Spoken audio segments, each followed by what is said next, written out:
Son las 7 horas con 41 minutos. Saludamos al economista Alberto Acosta Burneo, analista económico, editor de la prestigiosa revista Análisis Semanal. Economista Acosta iniciaría este diálogo preguntándole el por qué, tras las reuniones de Daniel Noboa con multilaterales e inversionistas en los Estados Unidos, el riesgo país ha subido más de 70 puntos.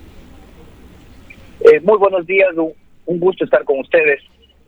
Daniel Noboa en sus reuniones en Estados Unidos, en el BID particularmente, recordó a los organismos multilaterales el riesgo del Ecuador de caer en un nuevo default. Y les dijo muy claramente, les dijo textualmente, si es que el país no eleva sus ingresos, sus rentas fiscales, el riesgo de que haya un default en 2026, 2025 o 2026 es muy alto. Entonces, como resultado, los mercados evidentemente terminan preocupados. Se les está recordando que el país puede caer nuevamente en un default.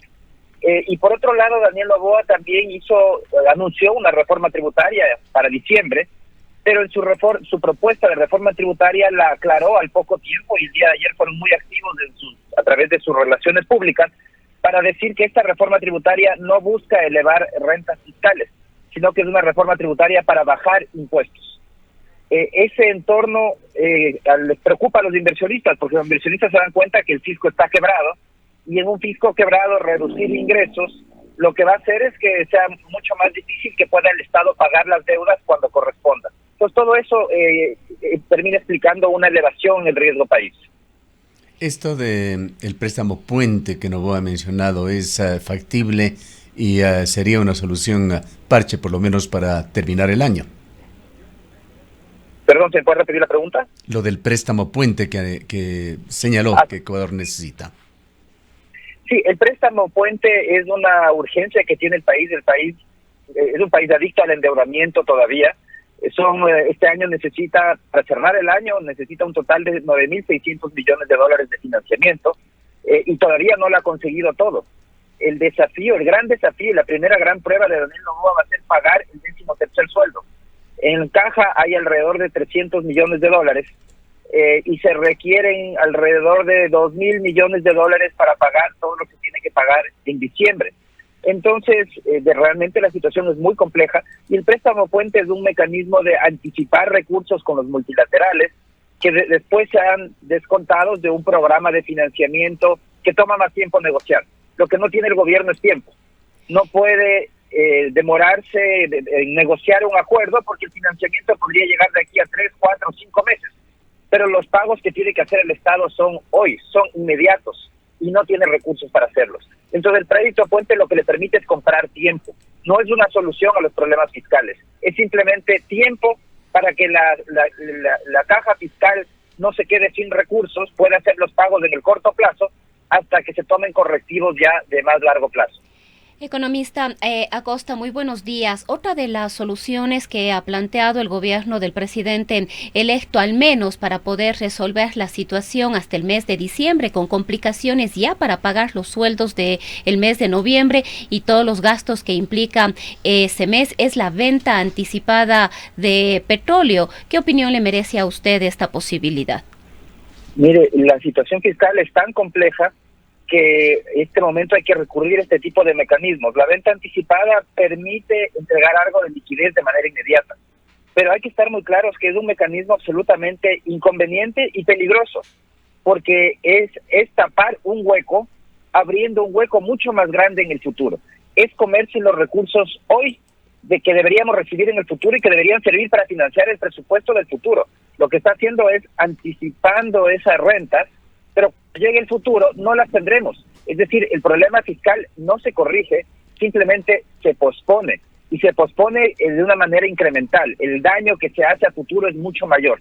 Por eso es que este tipo de medidas ya demuestran la precaria situación fiscal, que hay que recurrir a medidas de este tipo, que es financiamiento generalmente costoso, es un financiamiento además de última hora, y que termina generando un grave problema a futuro. Pero está la situación tan grave, la situación fiscal, que se prefiere abrir un hueco a futuro, patear el problema hacia adelante, porque no hay muchas otras alternativas, y esa es la realidad.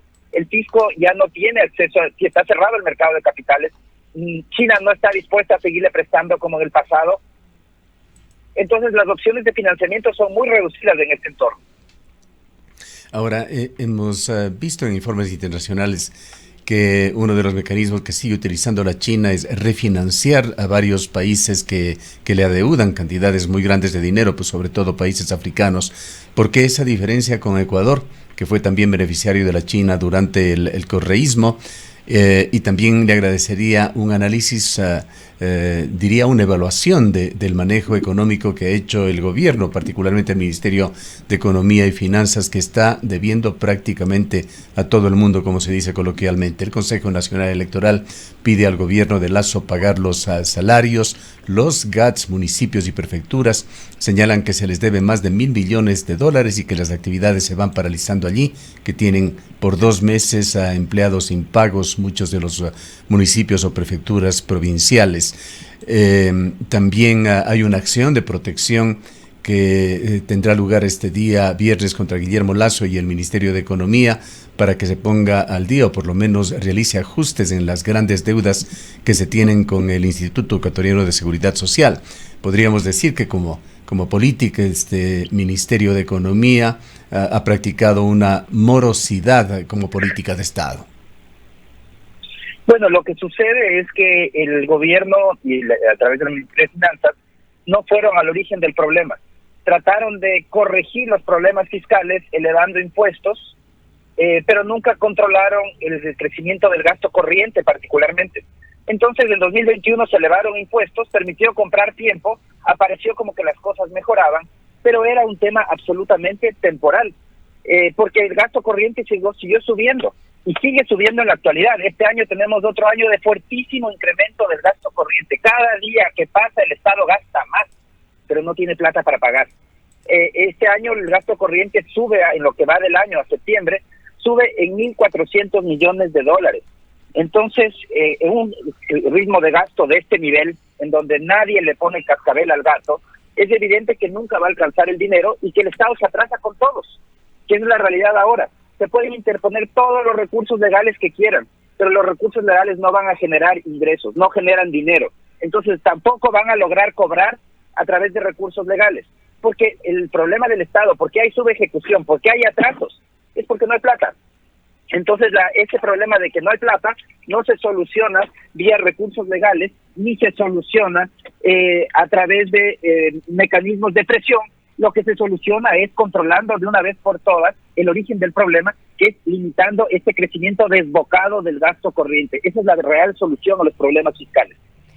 Ahora, economista, ¿considera usted que luego de este viaje y estos acercamientos que ha hecho Daniel Noboa, tanto en Europa como en los Estados Unidos, se abra efectivamente en estas condiciones en las que está el país las posibilidades de mayores y mejores inversiones extranjeras que le permitan al país alguna reactivación y sobre todo la generación de empleo?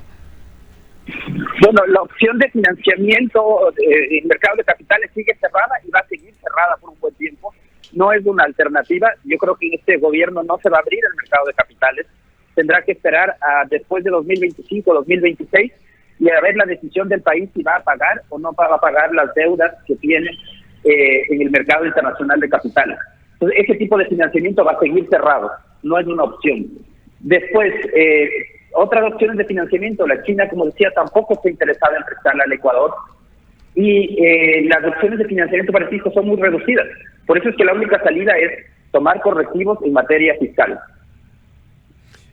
Había quedado esta parte que me gustaría escuchar su concepto. ¿Por qué la China sí presta a otros países que son ya deudores de la China y no lo hace a Ecuador? Bueno, China está en una fase distinta a la que estuvo en su momento.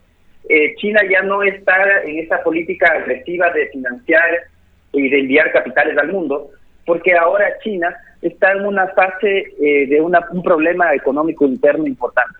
Ya no es esa China boyante, esa China que crecía a ritmos astronómicos. Ahora tenemos una China debilitada que está enfrentando una crisis inmobiliaria interna. Entonces ya China no tiene las posibilidades de invertir ni el interés de invertir como invertía en el pasado. Y eso también afecta el que no nos siga prestando a la región, América Latina. No es un tema solo de Ecuador.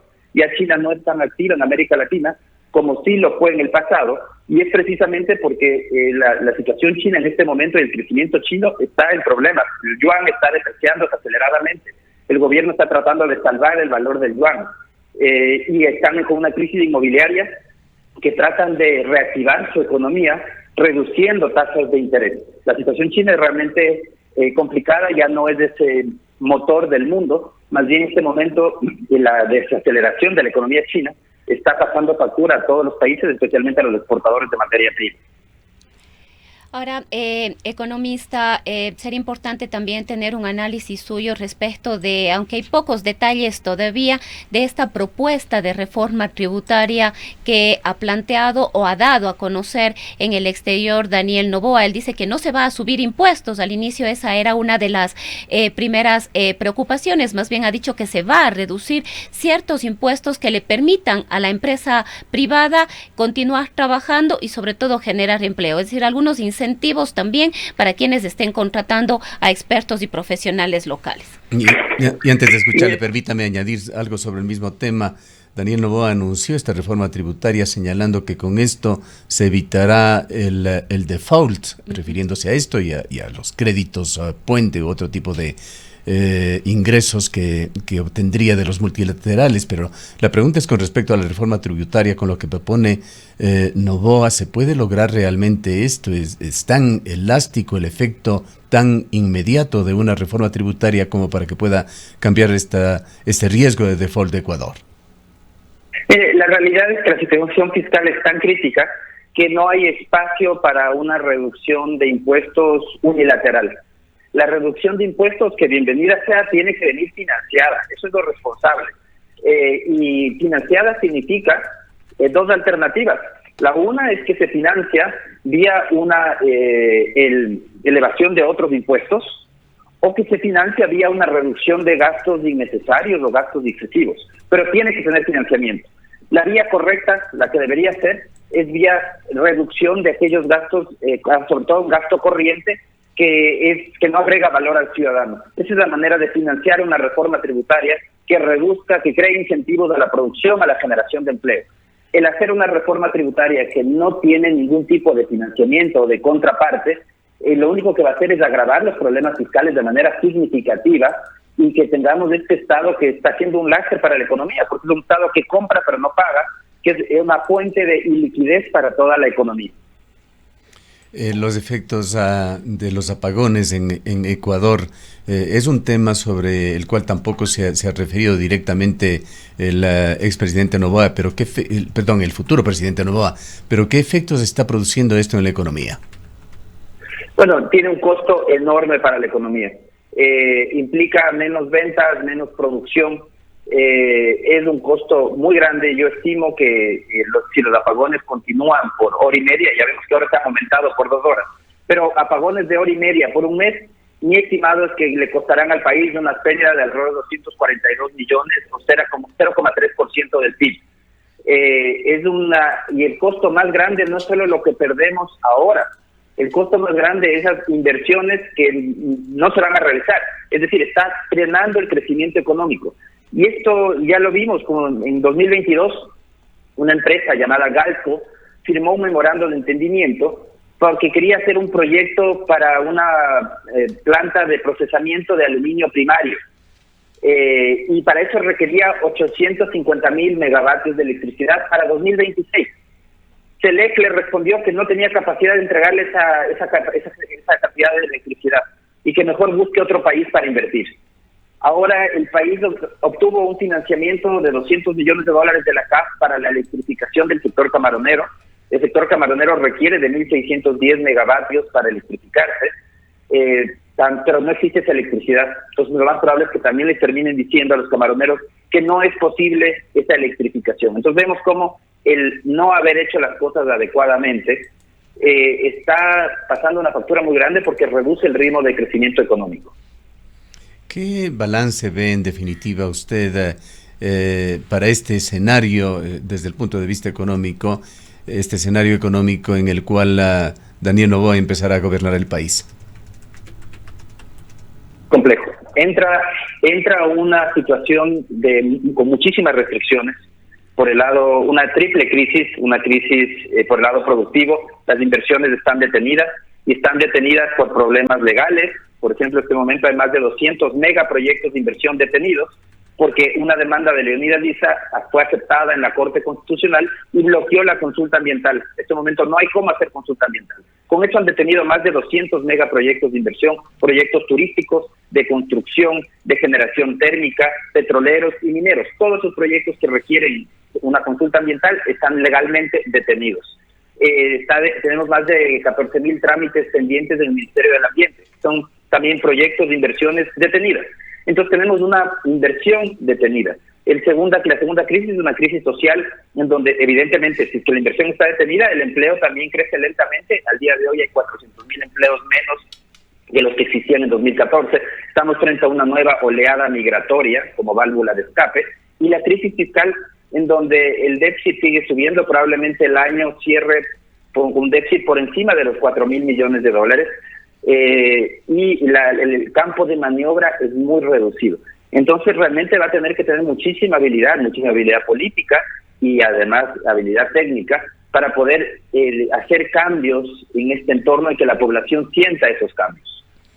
Finalicemos, economista Costa, con su punto de vista sobre la reducción del tamaño del Estado, algo que usted ha venido pregonando desde hace mucho tiempo, que es necesario reducir el tamaño del Estado. Pero en esta coyuntura actual, ¿es esto lo adecuado? ¿Hay posibilidades además? Algo ha dicho el presidente elegido sobre este tema. ¿Cómo ve usted ese balance entre restricción de gastos del Estado o la inversión del sector público como un catalizador de la economía? Mire, el fisco, eso de que la inversión dinamiza la economía es absolutamente falso. La inversión pública no dinamiza la economía. La inversión pública tiene que sacar recursos de algún lado, tiene que quitarle a alguien. Entonces todo lo que dinamiza la inversión pública se compensa con todo lo que le quita a quien le quite esos recursos. Entonces, en este momento la única alternativa que existe es la reducción del tamaño del Estado. Y esta se va a producir de dos maneras. Si es que no lo quiere hacer el presidente y sigue posponiendo, se reduce a la fuerza. A la fuerza porque compra el Estado, pero no paga. No paga a los gobiernos, a los GAT, no paga al IES, no paga a sus proveedores. Los atrasos a proveedores al día de hoy ya... ¿Qué es lo que está pasando ahora? Millones de dólares. Entonces, la reducción del tamaño del Estado se está dando, se va a dar porque no hay plata. Porque si es que no hay plata, el Estado no paga y obligadamente va a tener que irse achicando. Y la otra manera es hacerlo de manera proactiva, de manera planificada. ¿Cómo hacerlo? No se trata de reducir por reducir. El objetivo no es reducir el tamaño del Estado. El objetivo tiene que ser priorizar el gasto para tener un gasto de calidad.